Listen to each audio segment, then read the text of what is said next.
La mansión de los Montero era un monumento al éxito y a la soledad. Mármoles italianos importados reflejaban la luz de candelabros de cristal de Bohemia, que jamás habían sido testigos de una risa infantil genuina. Obras de arte de valor incalculable colgaban de paredes que parecían absorber cualquier sonido, devolviendo un eco gélido y vacío. Ricardo solía detenerse frente a un inmenso ventanal que daba a un jardín meticulosamente cuidado. Un tapiz de verdes y colores vibrantes que para él se había convertido en una burla cruel. Era un paraíso visual que sus hijos, su única razón de existir, jamás podrían contemplar. La ironía era tan afilada que a veces sentía que le cortaba la respiración, dejándolo sin aire en medio de la opulencia que él mismo había construido con sus manos. Mateo y Lucas vivían en un universo paralelo dentro de esa misma mansión, un mundo diseñado por los mejores especialistas, lleno de texturas seguras, sonidos controlados y tutores que les enseñaban braille con una paciencia casi robótica. Sus días transcurrían en una rutina inquebrantable: terapia ocupacional a las 9, lecciones de música a las 11, almuerzo a la 1. Todo estaba medido, todo estaba planeado para evitarles cualquier daño físico, pero nadie parecía preocuparse por el encierro invisible que aprisionaba a sus jóvenes espíritus. No corrían, no gritaban, no hacían travesuras. Eran como dos pájaros con las alas intactas, pero encerrados en una jaula de oro, sin saber que el cielo existía más allá de los barrotes de su condición. Ricardo había agotado todas las vías que el dinero podía comprar. Había financiado investigaciones experimentales en Suiza, había llevado a los niños a clínicas especializadas en Estados Unidos y había consultado a gurús en Japón que prometían curas a través de la energía. Cada viaje terminaba igual, con un diagnóstico clínico envuelto en palabras compasivas y una factura de 6 cifras. La esperanza se había convertido en un veneno de acción, lenta, y con cada fracaso, Ricardo se volvía más hermético, más cínico. Había despedido a una docena de niñeras, mujeres con credenciales impecables que se rendían a las pocas semanas, frustradas por no poder conectar con 2 niños que no respondían a los estímulos convencionales. «Son inalcanzables», decían todas. Y entonces, una mañana lluviosa de martes, llegó Carmen. No la trajo una agencia de élite, ni tenía un currículum adornado con títulos de universidades prestigiosas. Venía recomendada por una pequeña fundación de un barrio modesto, un lugar que Ricardo ni siquiera sabía que existía en el mapa de su ciudad. Su apariencia era tan ordinaria que casi chocaba con el lujo del vestíbulo. Llevaba un vestido sencillo de algodón, unos zapatos gastados pero limpios y un bolso de tela colgado del hombro. Su rostro no tenía el pulido artificial de las candidatas anteriores. En sus ojos oscuros había una calma profunda, una serenidad que parecía fuera de lugar en medio de tanta tensión acumulada. Ricardo la recibió en su despacho, un santuario de caoba y cuero donde se sentía invulnerable. La observó con la misma frialdad con la que analizaba un balance financiero, buscando fallas, debilidades. «No busco a alguien que les cante canciones ni les tenga lástima», dijo, su voz cortante como el filo de una navaja. «Mis hijos necesitan estructura, disciplina. No toleraré falsas esperanzas ni métodos sentimentales. Si ha venido a ofrecer milagros, la puerta por la que entró sigue abierta». Su discurso era una armadura, una prueba de fuego diseñada para intimidar y disuadir a cualquiera que no estuviera a la altura de su desesperación controlada. Carmen sostuvo su mirada sin pestañear. No se inmutó ante la dureza de sus palabras, una reacción que descolocó a Ricardo por un instante. «No creo en milagros, señor Montero», respondió ella con una voz suave pero firme, una voz que parecía tener su propio peso. «Pero sí creo que sus hijos pueden aprender a ver. no con los ojos. Quizás. El mundo es mucho más grande que lo que entra por la retina. Se puede ver con las manos, con el oído, con el corazón. Yo no he venido a curarlos, he venido a enseñarles a descubrir el mundo que ya les pertenece, pero que nadie les ha mostrado cómo tocar. La audacia de su respuesta dejó un silencio denso en el aire. Nadie, absolutamente nadie, le había hablado así a Ricardo Montero en su propia casa. Sintió un impulso primario de despedirla en el acto, de reafirmar su autoridad, pero algo en la convicción de esa mujer lo detuvo. Había una verdad en sus palabras que resonaba con el eco de sus propios fracasos. Él había intentado abrirles los ojos a sus hijos, mientras que ella proponía abrirles el resto del mundo. Con un gesto parco, le indicó que lo siguiera. «Demuéstremelo». Fue todo lo que dijo, y esa simple palabra selló un pacto tácito que cambiaría sus vidas para siempre. La habitación de los gemelos era más un laboratorio que un dormitorio infantil. Juguetes carísimos, diseñados por pedagogos, estaban apilados en un orden perfecto casi sin usar. Mateo y Lucas estaban sentados en una alfombra de lana, cada uno inmerso en su propio silencio. Carmen se acercó a ellos sin hacer ruido, arrodillándose para quedar a su altura. No los tocó, no invadió su espacio. Simplemente se sentó y esperó. Luego, abrió su bolso de tela y sacó una pequeña bolsa de manta. De ella emanó un aroma intenso y dulce. «¿Saben qué es esto?», preguntó en un susurro. Los niños, acostumbrados a las voces clínicas de sus terapeutas, giraron sus cabezas en dirección a esa nueva presencia. Olfatearon el aire con una curiosidad que rara vez demostraban. Mateo, el más introvertido, frunció el ceño. Lucas, siempre un poco más audaz, se atrevió a responder. «Huele a Navidad», dijo en voz baja. Carmen sonrió por primera vez, una sonrisa genuina que pareció calentar la fría atmósfera de la habitación. «Es canela», confirmó. «Para mí la canela tiene un color. Es un color cálido, como un abrazo en un día de frío. ¿De qué color creen ustedes que es este abrazo?». La pregunta los dejó perplejos. Nadie les había hablado de colores de esa manera. Los colores eran conceptos abstractos, palabras sin sentido que aprendían en braille, pero que no tenían ninguna conexión con su realidad. «No lo sé», murmuró Mateo, encogiéndose de hombros. Carmen entonces sacó otra cosa de su bolso, una naranja. La peló lentamente, y el aroma cítrico y fresco inundó el espacio. «Y esto», dijo, acercándoles, «la cáscara. Esto huele a sol, a un día brillante en el campo. Yo le llamaría el color amarillo feliz, un color que te hace sonreír por dentro, aunque no puedas verlo por fuera». Por primera vez en mucho tiempo, una pequeña sonrisa se dibujó en el rostro de Lucas.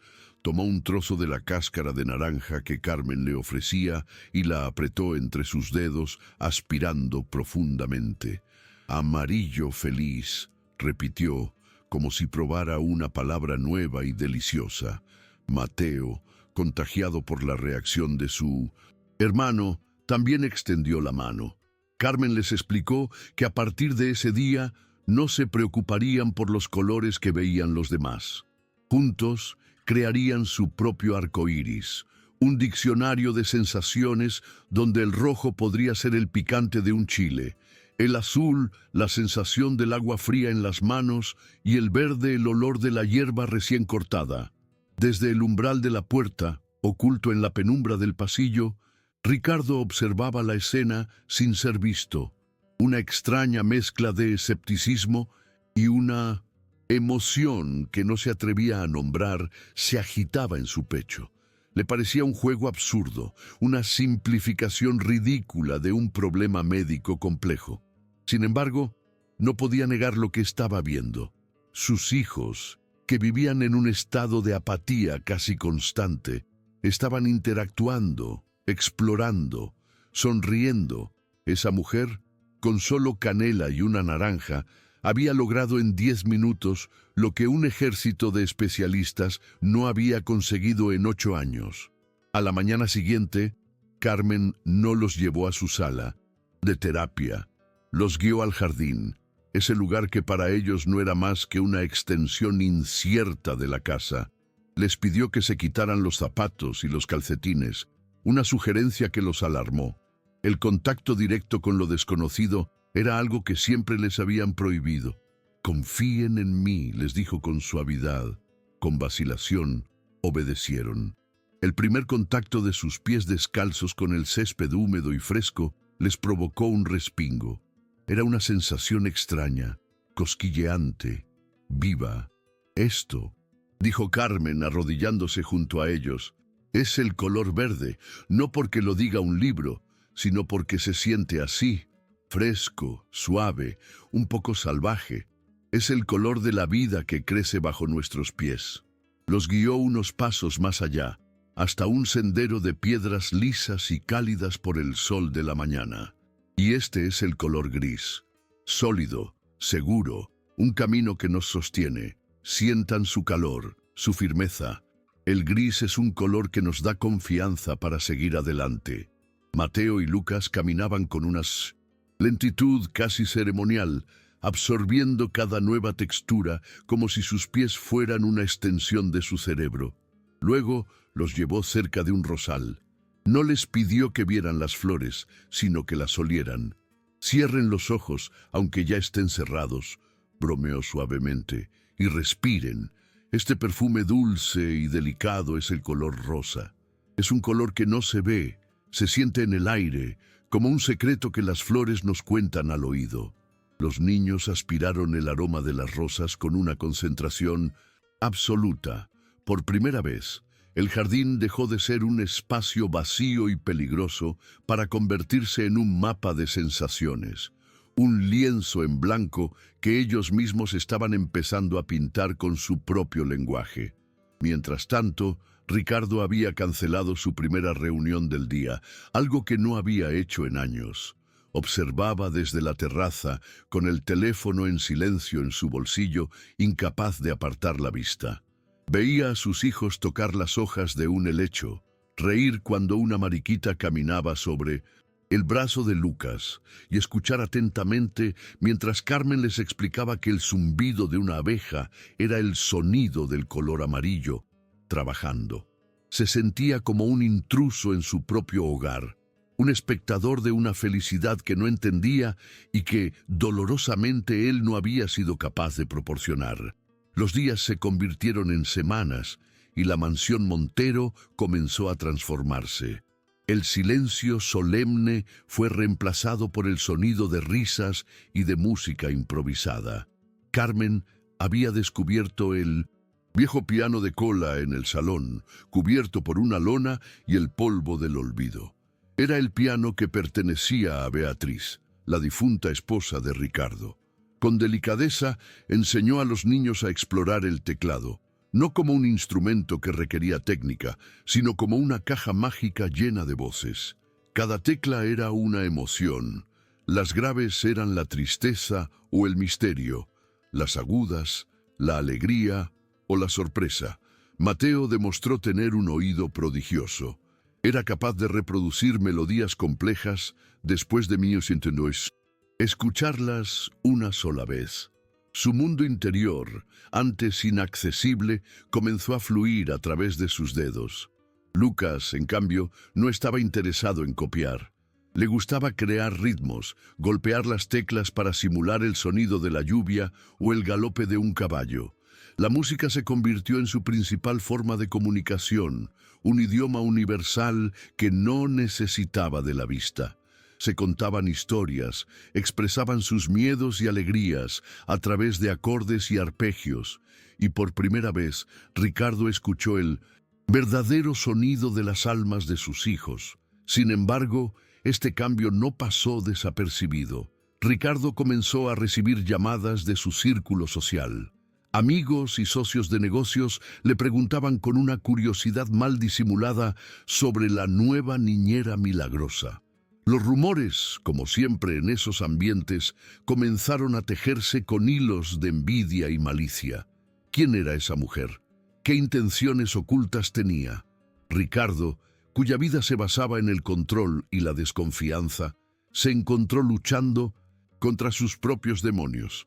La felicidad de sus hijos era innegable, pero la idea de que una extraña estuviera ganando su afecto y confianza de una manera tan profunda lo inquietaba. La paranoia de Ricardo alcanzó un nuevo nivel cuando, una tarde, escuchó a Lucas llamar a Carmen mamá. La palabra, pronunciada con una naturalidad inocente, fue como una daga en el corazón del millonario. Beatriz había muerto cuando los niños eran apenas unos bebés, y él había guardado su memoria bajo llave, convirtiéndola en un recuerdo sagrado e intocable. Que esa palabra, reservada para su esposa, fuera ahora dirigida a la niñera, desató en él una tormenta de celos y dolor. Se sintió traicionado, reemplazado, y en ese momento la duda se convirtió en una certeza venenosa. Carmen tenía que tener un plan. Esa misma noche llamó a Jorge, su jefe de seguridad, un hombre leal y discreto que había manejado los asuntos más turbios de su vida personal y profesional. La orden fue clara y fría. Quiero saber hasta el último detalle de la vida de Carmen Ramírez. ¿De dónde viene? ¿Quién es su familia? ¿Qué deudas tiene? ¿Qué secretos esconde? No quiero que quede una sola piedra sin levantar. Quiero saber por qué una mujer como ella apareció en mi puerta. Nadie es tan bueno sin un motivo oculto, y voy a descubrir cuál es el suyo. La cacería había comenzado. Mientras la investigación se ponía en marcha, Carmen, ajena a la tormenta que se cernía sobre ella, continuaba abriendo el mundo para los gemelos. Una de sus actividades favoritas era la cocina de los colores. Les enseñaba a identificar especias por el olor, a sentir la textura de la harina, a distinguir el dulce del azúcar del salado de la sal. La cocina se convirtió en su laboratorio, y cada plato era una aventura. El sabor también es un color, les decía. La acidez de un limón es un verde brillante que te despierta. El chocolate amargo es un marrón profundo y misterioso. Un día, mientras preparaban galletas, Mateo, que rara vez hablaba de sus sentimientos, dijo en voz baja: «El olor de la vainilla me recuerda a algo, pero no sé a qué». Carmen tomó sus manos con delicadeza. A veces los olores son como llaves que abren puertas en nuestra memoria, puertas que ni siquiera sabíamos que estaban ahí. No te presiones. Quizás algún día esa puerta se abra sola. Lo que Carmen no sabía era que esa llave estaba a punto de abrir una caja de Pandora que sacudiría los cimientos de la mansión. El primer informe de Jorge llegó una semana después. Era un sobre manila grueso que Ricardo abrió con manos temblorosas. Los primeros datos eran mundanos. Carmen venía de una familia humilde de Ecatepec. Había perdido a sus padres joven y había trabajado en empleos modestos para sobrevivir. No tenía deudas significativas ni antecedentes penales. Parecía una vida simple, marcada por la lucha, pero impecablemente limpia. Ricardo casi se sintió decepcionado, pero al final del informe había una nota que hizo que se le helara la sangre. Sujeto de interés, decía la nota, visita cada domingo sin falta el Panteón de Dolores, siempre la misma tumba, perteneciente a una tal Beatriz Montero. Ricardo releyó la frase 10 veces, incapaz de procesarla. Beatriz Montero, su esposa. ¿Qué relación podía tener Carmen, una completa desconocida de un barrio pobre, con la mujer que él había amado? La coincidencia era demasiado imposible, demasiado precisa. La imagen de Carmen, la mujer que sus hijos llamaban mamá, llorando, frente a la tumba de la verdadera madre de sus hijos, se instaló en su mente como una visión de pesadilla. La revelación lo cambió todo. Cada gesto amable de Carmen, cada sonrisa paciente, cada palabra de aliento hacia los niños, ahora le parecía parte de una farsa macabra y elaborada. Era una estafadora que había investigado su vida para infiltrarse en su familia.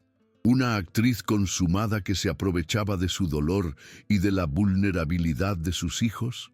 La desconfianza se apoderó de él por completo, envenenando cada momento. Dejó de observar desde la distancia y comenzó a vigilarla, buscando un desliz, una palabra fuera de lugar, cualquier cosa que confirmara sus sospechas. Su comportamiento no pasó desapercibido para Carmen.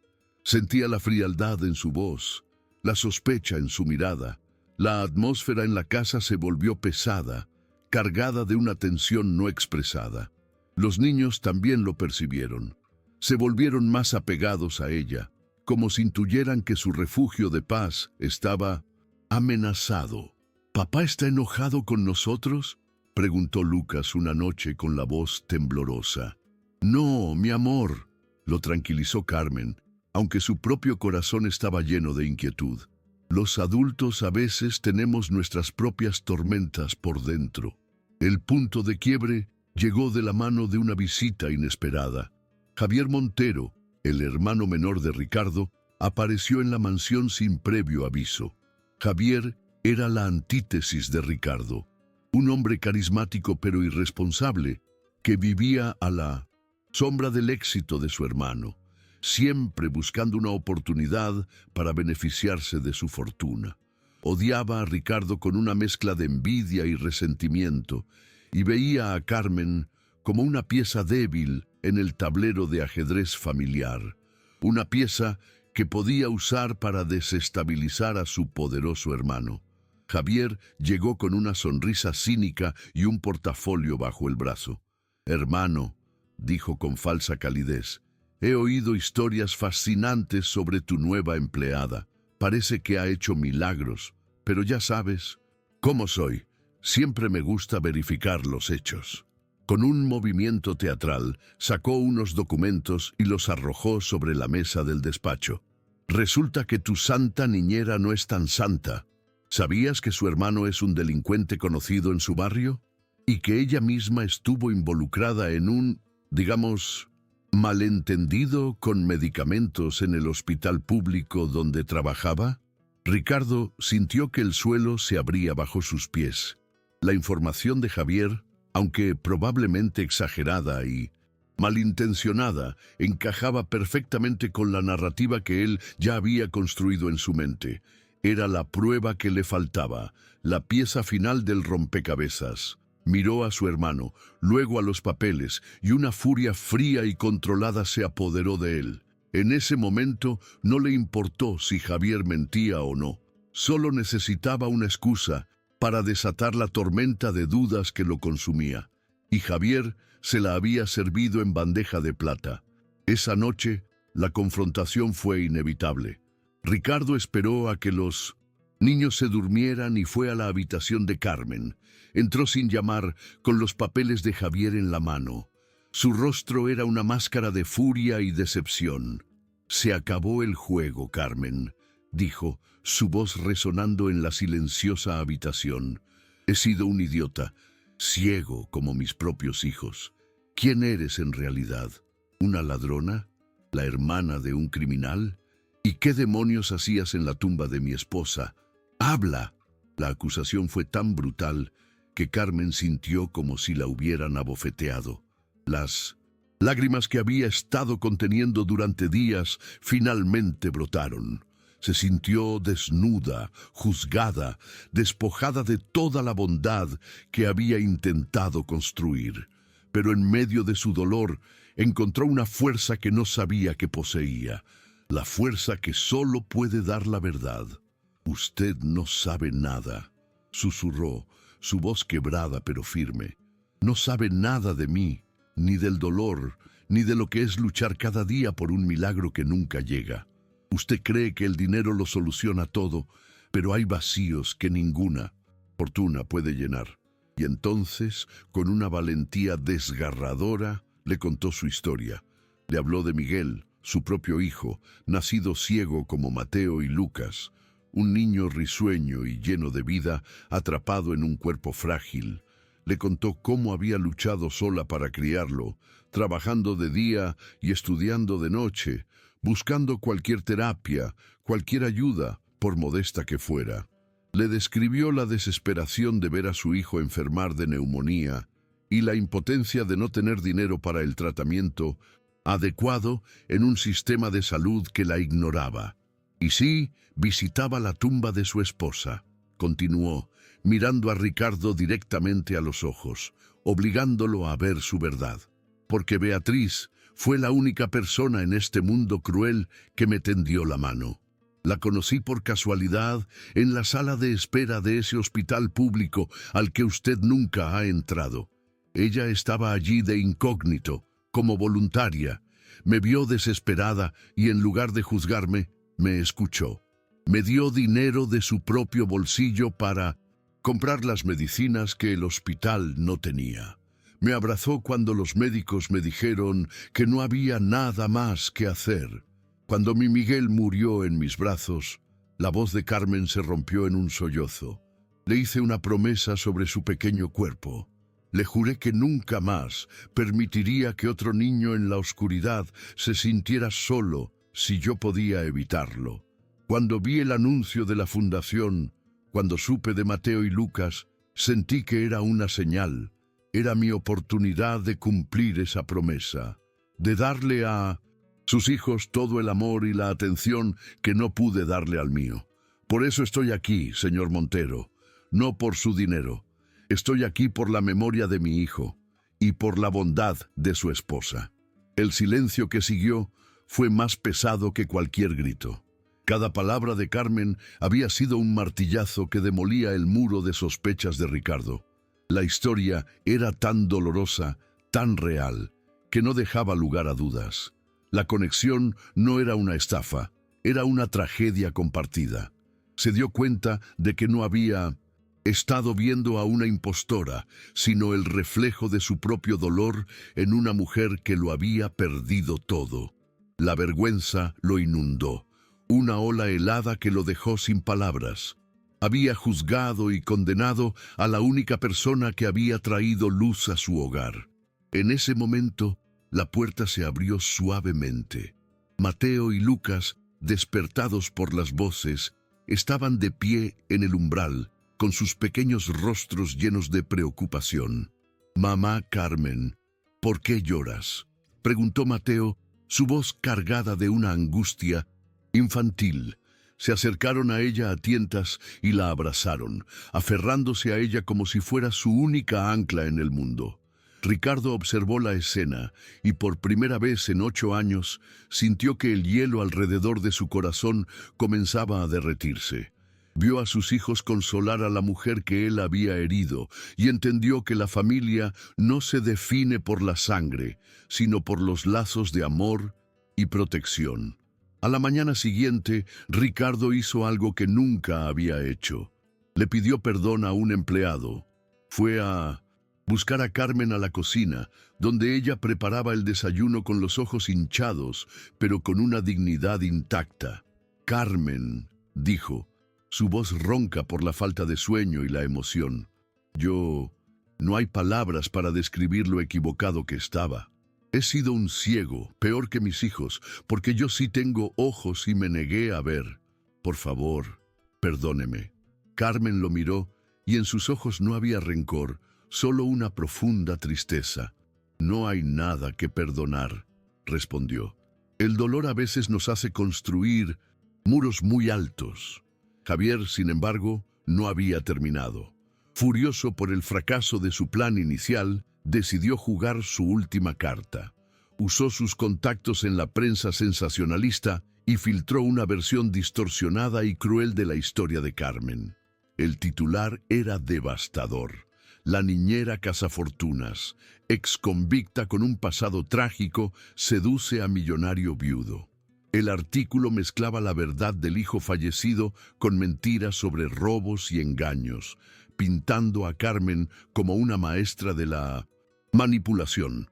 La noticia explotó y el escándalo amenazó con destruir no solo la reputación de Carmen, sino también la estabilidad del Imperio Montero.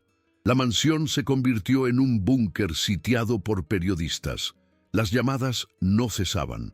Los socios de Ricardo exigían una explicación. El mundo que él había controlado con puño de hierro se desmoronaba a su alrededor. Por un momento, sintió el viejo impulso de cortar por lo sano, de despedir a Carmen para calmar la tormenta y proteger sus negocios.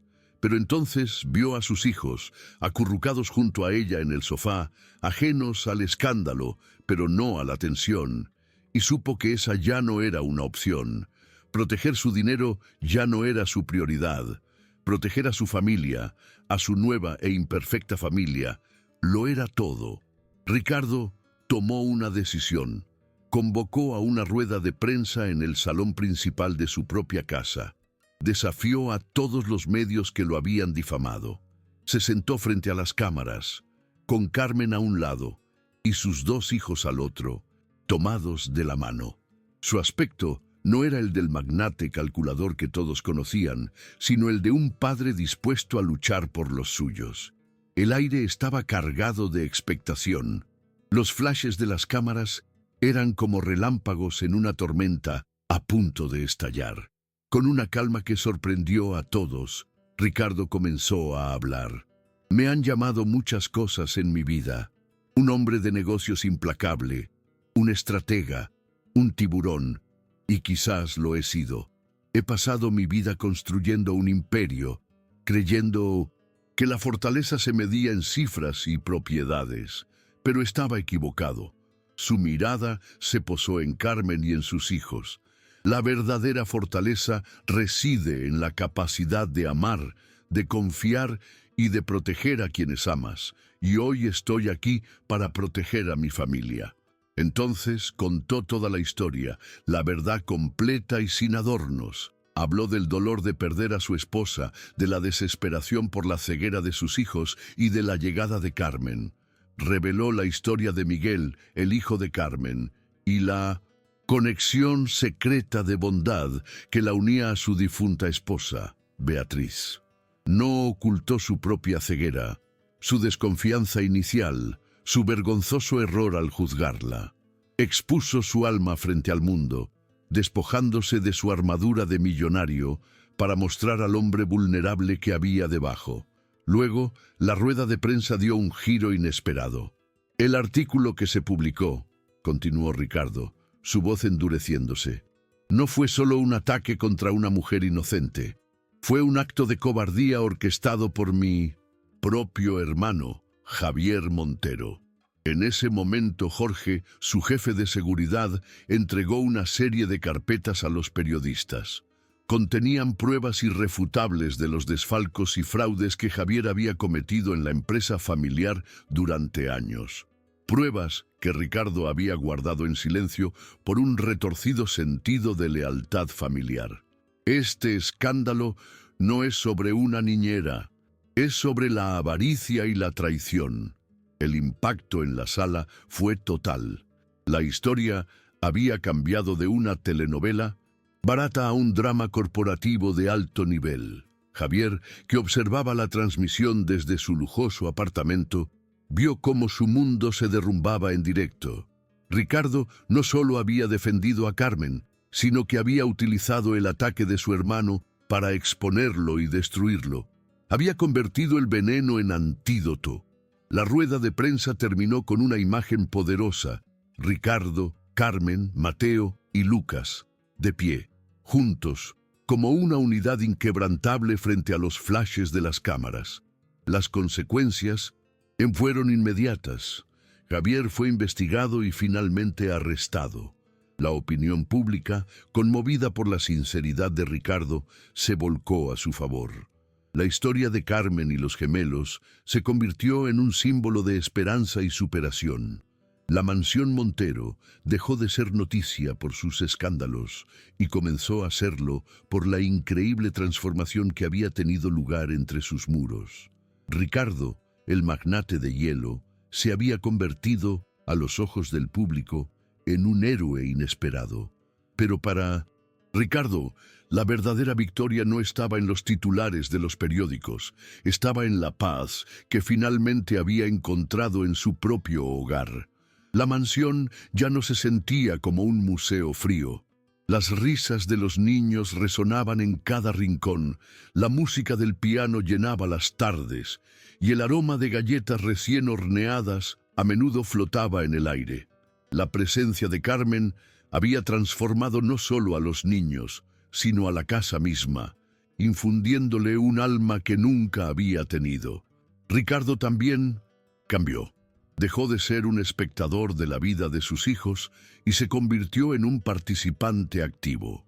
Aprendió de Carmen a describirles un atardecer no por sus colores, sino por la sensación del calor decreciente del sol en la piel.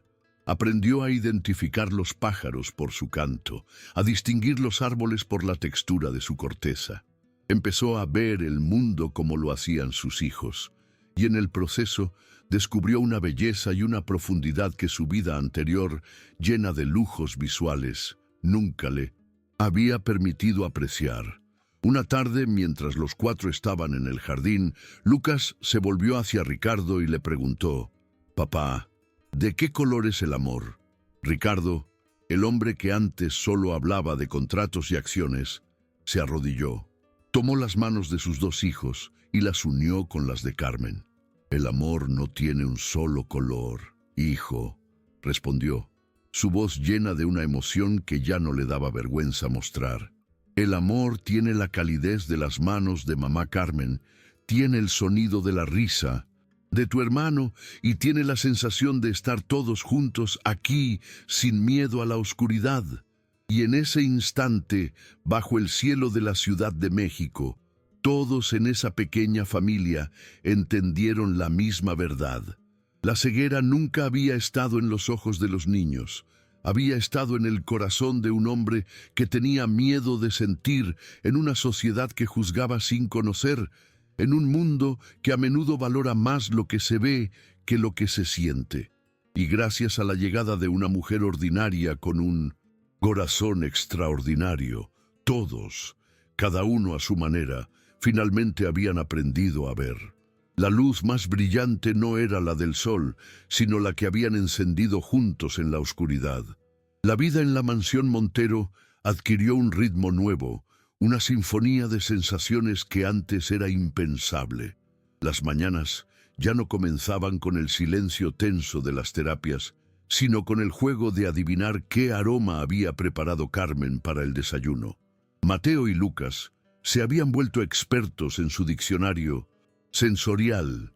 «Huele a rojo picante», decía uno, refiriéndose al chorizo con huevo. «No, es el marrón fuerte del café de olla», replicaba el otro. Y la discusión terminaba en risas que eran música para los oídos de Ricardo. Él mismo participaba, cerrando los ojos para intentar adivinar, fallando la mayoría de las veces, pero disfrutando del proceso como un niño. El jardín se convirtió en su verdadero santuario. Carmen, con la ayuda de un jardinero comprensivo, lo había transformado en un paraíso, táctil y olfativo. Plantaron hierbas aromáticas como la menta y el romero para marcar caminos. Instalaron pequeñas fuentes cuyo sonido indicaba la proximidad de un banco, y colgaron campanas de viento con diferentes tonos en distintos árboles. Los niños ya no necesitaban que los guiaran. Podían correr por el césped, siguiendo el camino del olor a limón, de los arbustos de cedrón, hasta llegar al lugar del sonido de agua, donde les encantaba sentarse y escuchar. Ricardo descubrió que sus hijos poseían una percepción del mundo que él, con su vista perfecta, jamás había imaginado. Un día, durante una tormenta, mientras él se quejaba del cielo gris, Mateo le dijo: «A mí me gusta la lluvia, papá. Suena de color plateado cuando golpea las ventanas y huele a tierra mojada, que es el color de los secretos de la naturaleza». Esa simple frase le abrió a Ricardo una nueva dimensión de la realidad, enseñándole que la belleza no está solo en lo que se observa, sino en cómo se percibe. La Relación entre Ricardo y Carmen también floreció, transformándose de un acuerdo laboral a una profunda conexión basada en el respeto mutuo y un afecto creciente. Ya no hablaban de horarios y responsabilidades, sino que compartían sus miedos, sus esperanzas y sus sueños para los niños. Ricardo admiraba la resiliencia inquebrantable de Carmen, su capacidad de transformar el dolor más profundo en amor incondicional. Ella, a su vez, veía más allá del millonario implacable y descubría a un hombre que bajo capas de orgullo y desconfianza tenía un corazón herido con una inmensa capacidad de amar. Una noche, mientras los niños dormían, estaban sentados en la terraza, observando las luces de la ciudad. «A veces pienso en Miguel», confesó Carmen en un susurro, «y me pregunto si él, desde donde esté, puede ver todo esto. Me gusta pensar que sí, que de alguna manera el amor que no pude terminar de darle a él se ha multiplicado para Mateo y Lucas». Ricardo, con un gesto lleno de ternura, tomó su mano. «No tengo dudas de que es así, Carmen, y Beatriz también lo ve. Creo que ambas, a su manera, conspiraron para que te encontráramos, para que nos salvaras». El cambio en Ricardo fue tan profundo que afectó también su vida profesional. Se volvió un líder más empático, más humano. Comenzó a invertir una parte considerable de su fortuna en una fundación que él mismo creó, dedicada a apoyar a niños con discapacidad sensorial de familias de bajos recursos. La Fundación Beatriz y Miguel se convirtió en su nuevo legado, un proyecto que le daba un propósito mucho más significativo que simplemente acumular más riqueza. Quería asegurarse de que ningún otro niño tuviera que pasar por lo que Miguel pasó y que ninguna otra madre tuviera que sentir la impotencia que sintió Carmen. Los gemelos, por su parte, comenzaron a mostrar talentos asombrosos. El oído musical de Mateo se había desarrollado a un nivel de genio.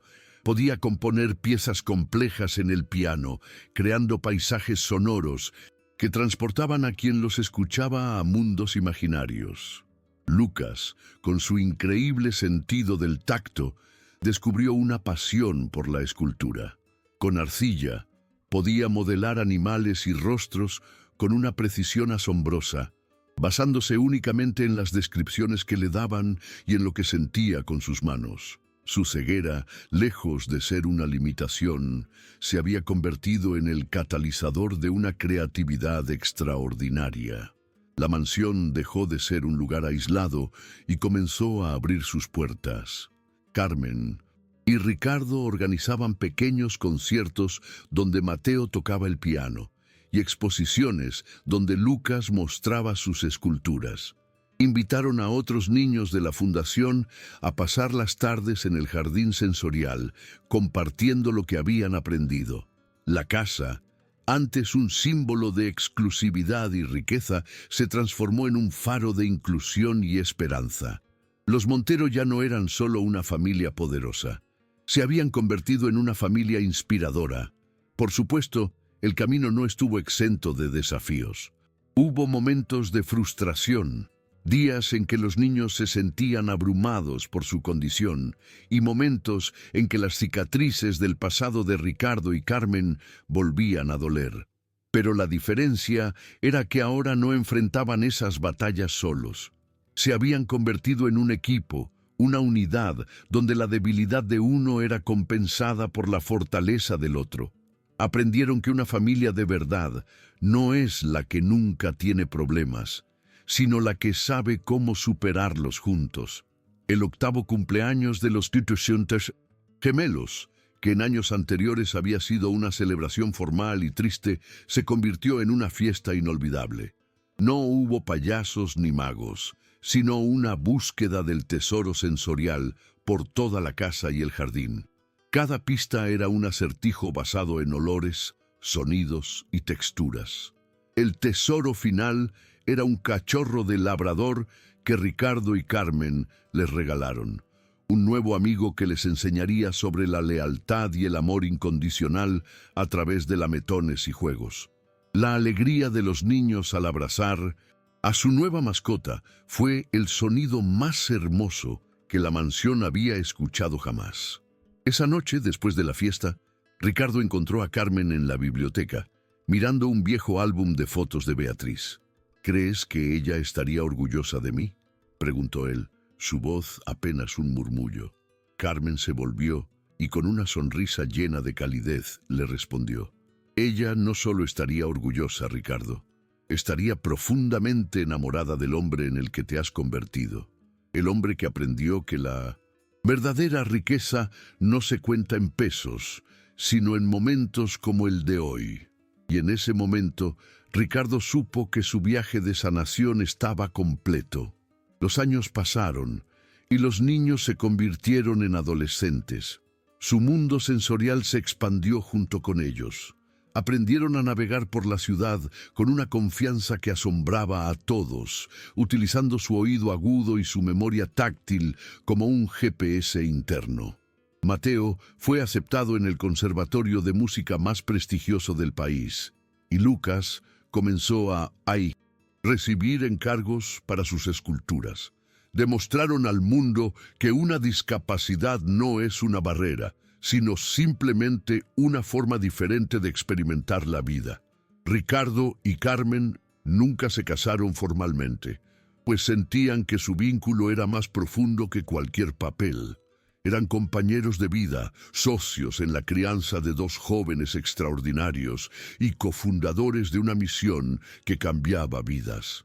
Su amor era una construcción diaria, cimentada en la admiración, la gratitud y la comprensión de que ambos habían encontrado en el otro la pieza que les faltaba para estar completos. La familia que habían formado era su obra maestra, mucho más valiosa que cualquier imperio empresarial. La historia de los Montero se convirtió en una leyenda moderna en la Ciudad de México, una historia que se contaba en voz baja, como un recordatorio de que los milagros existen, pero no de la manera en que esperamos. No son destellos de luz divina, sino actos de bondad humana. Son la llegada de una persona inesperada en el momento justo, la valentía de contar la verdad aunque duela, y la decisión de un padre de derribar sus propios muros para aprender a ver el mundo a través de los sentidos de sus hijos. Una tarde de primavera, muchos años después, Ricardo, ya un hombre mayor con el cabello plateado, estaba sentado en el jardín con Carmen. Mateo, al piano, interpretaba una de sus composiciones, una melodía que capturaba la esencia de la tarde. Lucas estaba cerca, dando los toques finales a una escultura de arcilla, un busto de su padre. ¿Recuerdas el primer día que llegaste aquí?, le preguntó Ricardo a Carmen. Recuerdo a un hombre muy rico y muy triste, respondió ella con una sonrisa pícara. Y yo recuerdo a una mujer que, con solo canela y una naranja, me devolvió el alma, dijo él tomando su mano. Mateo y Lucas, aunque ya eran hombres, seguían teniendo esa conexión especial que solo los gemelos comparten. A menudo, sin necesidad de palabras, sabían lo que el otro sentía o pensaba. Su mundo compartido, construido a través de sonidos, olores y texturas, era increíblemente rico y complejo. Habían desarrollado una forma de ver que era casi telepática, una sinestesia de los sentidos que les permitía percibir el estado de ánimo de una habitación o la sinceridad de una persona con solo estar presentes. Esta habilidad los hacía increíblemente intuitivos, no solo en su arte, sino en sus relaciones humanas. La Fundación Beatriz y Miguel se había expandido a nivel nacional. Ya no solo ayudaba a niños, sino que también desarrollaba tecnología asistiva innovadora, financiada por las ganancias de las empresas Montero.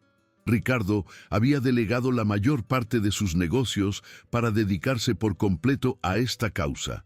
Descubrió que le producía una satisfacción mucho mayor cerrar un acuerdo para proporcionar tabletas Braille a escuelas rurales que adquirir una nueva compañía. Su legado ya no sería el de un magnate, sino el de un filántropo que transformó su dolor personal en un bien colectivo. Carmen, por su parte, se convirtió en una reconocida experta en educación sensorial. Escribió libros y dio conferencias por todo el país, compartiendo los métodos que había desarrollado de manera intuitiva con Mateo y Lucas. Su enfoque, que enfatizaba la importancia de abrir todas las ventanas del cuerpo al mundo, revolucionó la forma en que se trataba la discapacidad sensorial en México. Nunca perdió su humildad, siempre comenzando sus charlas con la historia de su hijo Miguel, el pequeño maestro que en su corta vida le había enseñado la lección más importante de todas. Un día, un joven periodista logró conseguir una entrevista con la familia, algo que raramente concedían. Quería escribir un artículo profundo sobre su viaje. Al final de la entrevista, le preguntó a Mateo y Lucas si pudieran pedir un deseo, ¿pedirían poder ver? Los dos hermanos se miraron, una mirada sin ojos pero llena de entendimiento. Fue Mateo quien respondió, con la serenidad que siempre lo caracterizó. ¿Para qué? Ver con los ojos te obliga a enfocarte en una sola cosa a la vez. Nosotros podemos ver una habitación entera de una sola vez. Escuchamos las respiraciones, olemos los perfumes, sentimos el calor de los cuerpos, vemos la música de las almas. No pediríamos ver, ya vemos a nuestra manera. Esa respuesta dejó al periodista sin palabras. Comprendió que no estaba frente a dos personas con una carencia, sino frente a dos seres humanos con una percepción expandida de la realidad. Su historia no era una de superación de una discapacidad, sino una de descubrimiento de una habilidad diferente. La verdadera ceguera, concluyó en su artículo, es la incapacidad de apreciar el mundo en todas sus dimensiones. Una ceguera de la que la mayoría de las personas con vista perfecta padecían sin saberlo. Ricardo a menudo reflexionaba sobre cómo el destino, o quizás la mano invisible de Beatriz, había orquestado todo. El dolor de perder a su esposa lo había cerrado al mundo, pero también había creado el vacío que solo alguien como Carmen podía llenar. La tragedia de Carmen al perder a su hijo le había dado la empatía y la sabiduría para sanar a los suyos. Eran dos mitades de un todo, dos almas rotas que, al unirse, no solo se habían reparado a sí mismas, sino que habían construido algo mucho más fuerte y hermoso. La mansión en Polanco se convirtió en un lugar de peregrinaje para padres de niños con discapacidades. Venían en busca de consejo, de esperanza, y siempre encontraban las puertas abiertas. Ricardo y Carmen pasaban horas hablando con ellos, compartiendo su experiencia, recordándoles que cada niño tiene su propio lenguaje y que la tarea de los padres es aprender a escucharlo. La casa, que una vez fue una prisión dorada, ahora era un hospital para el alma, un lugar donde las familias aprendían a encontrar la luz en medio de la oscuridad. Lucas, en una de sus exposiciones más aclamadas, presentó una serie de esculturas llamada El color del sonido. Cada pieza era una representación táctil de una de las composiciones de Mateo. Se podía sentir la melancolía de un adagio en las texturas suaves y frías de una escultura, o la alegría de un allegro en las formas puntiagudas y cálidas de otra. La exposición fue un éxito rotundo, una demostración tangible de la simbiosis artística y emocional de los dos hermanos. El mundo del arte quedó fascinado por esa colaboración única. En el aniversario de la muerte de Beatriz, la familia entera visitaba su tumba, como siempre lo había hecho Ricardo, pero ahora también visitaban la modesta tumba de Miguel, ubicada en el mismo cementerio. Era un ritual de gratitud. Llevaban flores a ambos, reconociendo que de esas dos pérdidas inmensas había nacido su familia. Era un momento agridulce, un recordatorio de que la vida y el amor a menudo florecen en los lugares más inesperados, nutridos por las lágrimas del recuerdo y la luz de la esperanza. La historia de la familia Montero, al síntesis final, no es una historia sobre la ceguera, sino sobre la visión para reconocer la bondad en un extraño, la visión para ver el potencial en lugar de la limitación, y la visión para entender que el amor es el único sentido que realmente nos permite percibir la verdadera esencia del mundo. Ricardo, Carmen, Mateo y Lucas, cada uno a su manera, se enseñaron mutuamente a ver, y su legado es un recordatorio de que, a veces, para encontrar la luz, primero debemos tener el coraje de abrazar nuestra propia oscuridad. El cachorro del labrador, al que llamaron Eco, porque siempre respondía al sonido más sutil, se convirtió en el guardián de los gemelos. Desarrolló una asombrosa habilidad para anticipar sus necesidades, guiándolos con un suave empujón de su hocico o ladrando en un tono específico para advertirles de un obstáculo. Era más que una mascota, era una extensión de su mundo sensorial, un puente peludo entre su percepción y el entorno físico. Eco les enseñó sobre la lealtad silenciosa, una forma de amor que no necesitaba palabras ni miradas, solo presencia y compañía. Ricardo, en su afán por comprender más profundamente el mundo de sus hijos, comenzó a tomar clases de piano con Mateo como su maestro. Fue una inversión de roles que lo llenó de humildad. Sus dedos, acostumbrados a la firmeza de una pluma firmando contratos, eran torpes en el teclado. Mateo, con una paciencia infinita, le enseñaba a sentir la música en lugar de leerla, a entender las emociones detrás de cada nota. No pienses en las teclas, papá, le decía. Piensa en lo que quieres contar. La música es solo otra forma de hablar. Esas lecciones se convirtieron en su momento más preciado de la semana. Carmen, observando la increíble evolución de la familia, decidió escribir su historia. No como una biografía, sino como una guía práctica y emocional para otras familias en situaciones similares. El libro, titulado El arcoíris táctil, se convirtió en un éxito de ventas. En 1960, él detallaba los juegos, las técnicas y, lo más importante, la filosofía de amor y paciencia que había aplicado. Donó todas las ganancias a la fundación, asegurando que su experiencia personal pudiera seguir ayudando a miles de personas mucho después de que ella se hubiera ido. Un día, la familia recibió una carta de Javier desde la prisión. Era la primera comunicación que tenían en años. En la carta, escrita con una caligrafía temblorosa, Javier no pedía perdón, pues su orgullo seguía intacto, pero sí admitía algo.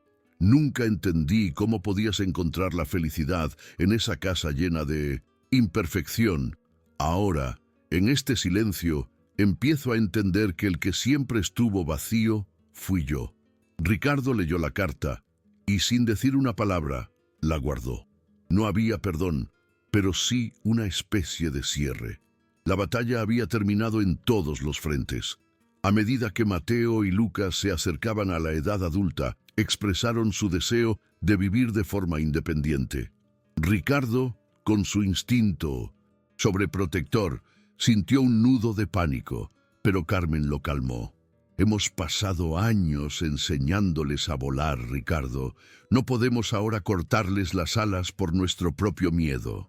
Juntos, les ayudaron a encontrar un apartamento cerca de la mansión, adaptado con la última tecnología asistiva. Verlos desenvolverse solos, cocinar, organizar su hogar y vivir sus vidas fue la prueba definitiva de su éxito como padres. La mansión, ahora más silenciosa sin la presencia constante de los chicos, no se sentía vacía.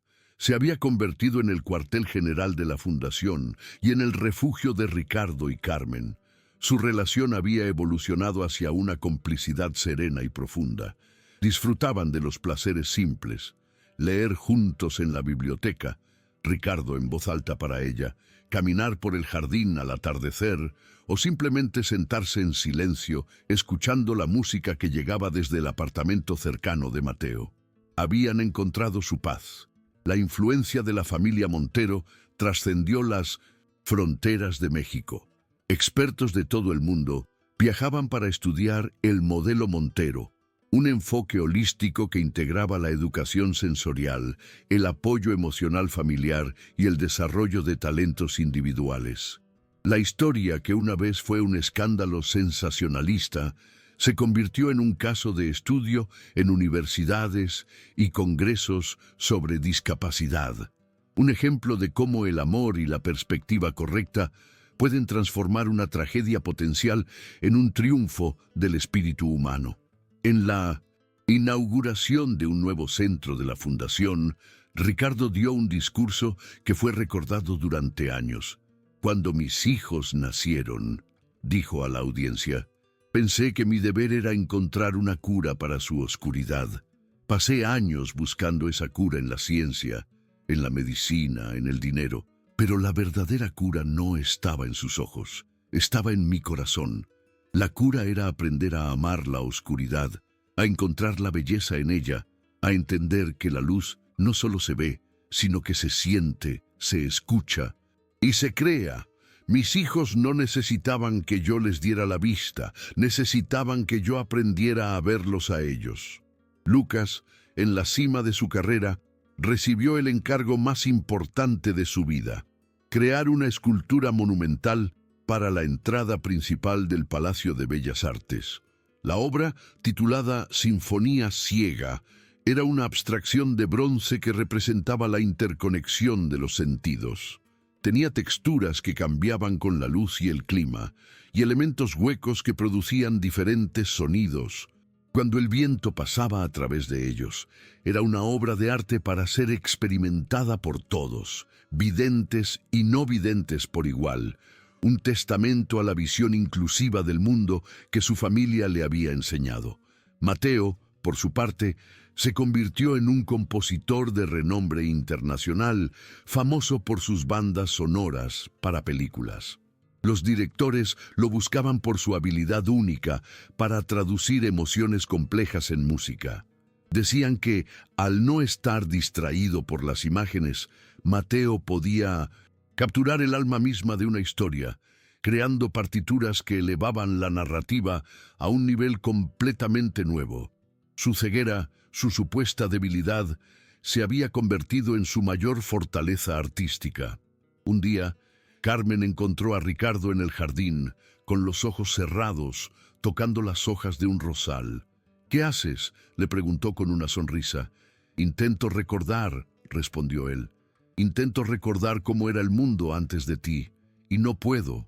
Es como si mi vida real hubiera comenzado el día que cruzaste esa puerta. Me enseñaste que no hay mayor ceguera que la de un corazón que se niega a sentir. Y por eso, Carmen Ramírez, te estaré eternamente agradecido». Ella se sentó a su lado y juntos, en silencio, escucharon el mundo florecer a su alrededor. El legado de la familia Montero no se midió en los edificios que construyeron o las empresas que dirigieron. Se midió en las vidas que tocaron, en la percepción que cambiaron y en la simple pero profunda verdad que compartieron con el mundo. Que cada ser humano tiene su propia y única manera de ver, y que la tarea más importante en la vida es aprender a honrar y a amar esas diferencias, porque es en ellas donde reside la verdadera belleza del tapiz humano.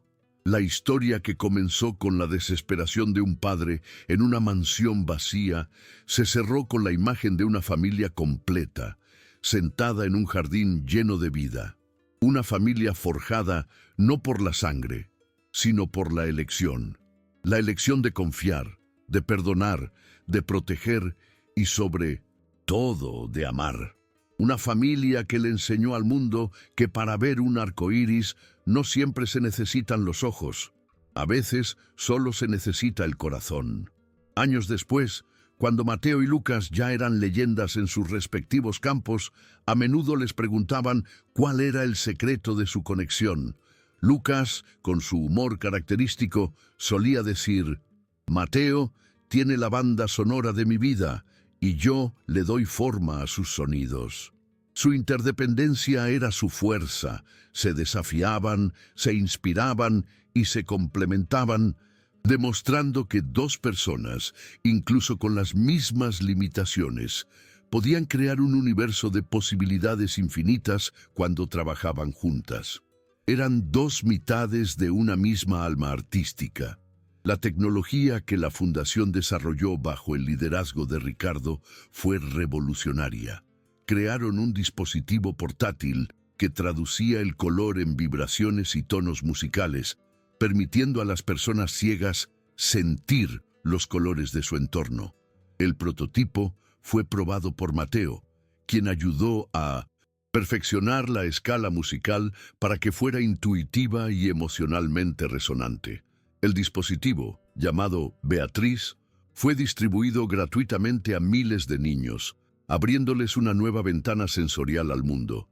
Carmen nunca dejó de ser la matriarca emocional de la familia. Incluso cuando sus niños eran hombres exitosos, seguía siendo su ancla.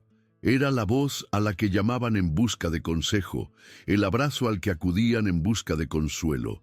Su amor era la fuerza constante y silenciosa que mantenía unida a la familia. Había llegado a la mansión como una simple niñera, pero se había convertido en la arquitecta de su felicidad, la mujer que reconstruyó un hogar sobre los cimientos de la bondad y la empatía. Ricardo, en sus últimos años, encontró una pasión inesperada: la narración de audiolibros para niños ciegos. Su voz, antes usada para intimidar en salas de juntas, se volvió cálida y expresiva, capaz de crear mundos enteros solo con el poder de la palabra. Grababa en un pequeño estudio que construyó en la mansión, y a menudo Mateo componía música original para acompañar sus narraciones. Era su forma de seguir construyendo puentes hacia la imaginación para aquellos que no podían ver con los ojos. La historia de los Montero se enseñaba en las escuelas, no en las clases de negocios, sino en las de ética y valores humanos. Se convirtió en una parábola moderna sobre la redención, la empatía y el verdadero significado del éxito. Los estudiantes aprendían que la mayor discapacidad no es física, sino emocional. La incapacidad de conectar con los demás, de sentir compasión, de ver más allá de las apariencias. Un día, visitando una de las escuelas de la Fundación, Ricardo y Carmen observaron a una niña pequeña, ciega de nacimiento, que usaba el dispositivo Beatriz por primera vez. La niña apuntó el dispositivo hacia un campo de flores y una melodía suave y compleja llenó el aire. Sus ojos, aunque no podían ver, se abrieron de par en par por la maravilla, y una sonrisa de pura alegría iluminó su rostro. Lo escucho, susurró. Escucho el color rojo. Ricardo y Carmen se tomaron de la mano, con lágrimas en los ojos. El ciclo estaba completo. La promesa hecha a Miguel se había cumplido 1000 veces. La mansión en Polanco, al final, se convirtió en un museo. Pero no un museo de arte frío y silencioso como era al principio. Tras la muerte de Ricardo y Carmen, años después, Mateo y Lucas la donaron para que se convirtiera en el Museo de los Sentidos, un espacio interactivo donde los visitantes podían experimentar el mundo a través del tacto, el oído y el olfato. La obra final de la exposición era una habitación completamente a oscuras, donde solo se escuchaba la voz grabada de Ricardo contando una historia, acompañada por la música de Mateo. Era un homenaje a cómo todo había comenzado. Los visitantes salían de esa habitación en la oscuridad no con miedo, sino con una nueva apreciación por la riqueza de sus propios sentidos. Comprendían que la vista puede ser, a veces, una distracción que nos impide percibir las capas más profundas de la realidad. La oscuridad de la habitación no era un vacío, sino un lienzo que cada persona podía pintar con su propia imaginación.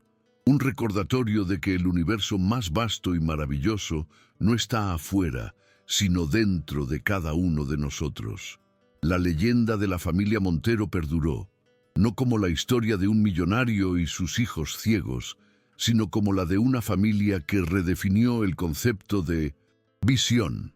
Demostraron que ver no es un acto pasivo de recibir luz, sino un acto activo de percibir, conectar y comprender.